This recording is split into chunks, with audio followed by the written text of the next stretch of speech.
আসসালামু আলাইকুম। বার্তা বিচিত্রার আইনি অনুষ্ঠান আইন কি বলে অনুষ্ঠানে আপনাদের স্বাগতম। সাথে আছি আমি নিশান ভূঁইয়া।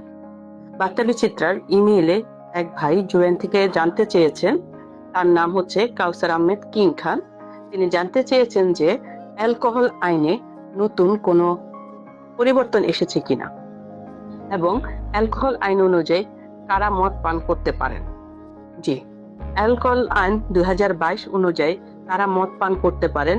প্রথমত হচ্ছে মদ পান করতে হলে অবশ্যই 21 বছর বয়স্ক হতে হবে। দ্বিতীয়ত হচ্ছে আপনার পার্সোনাল পারমিট থাকতে হবে। তৃতীয়ত হচ্ছে যদি কোনো ডাক্তার প্রেসক্রাইব করে যে আপনার অসুস্থতার কারণে আপনাকে অ্যালকোহল কিংবা মদ পান করতে হবে, তাহলে আপনি চাইলে মদ পান করতে পারেন। এছাড়াও কিছু ব্যতিক্রম রয়েছে যেখানে পার্সোনাল পারমিটের প্রয়োজন হয় না। তা হলো যেমন হলো আদিবাসী, হিলটেক্টের যারা বাসিন্দা, রাঙ্গামাটি, খাগড়াছড়ি, বান্দরবন, তারা ঐতিহ্যগত অনুষ্ঠানে মদ পান করতে পারেন। এছাড়াও যেমন তাড়ি বা পুছুই, এগুলো পান করে সাধারণত শ্রমজীবী যারা আছেন তারা, তাদের মধ্যে আছেন ডোম, সাত শ্রমিক এবং আদার্স এই টাইপের যারা আছেন। এছাড়াও আছে যারা বিদেশি নাগরিক, তারা কিছু রুল আছে, সেই রুলগুলো মেনটেন করে তারা মদ পান করতে পারেন।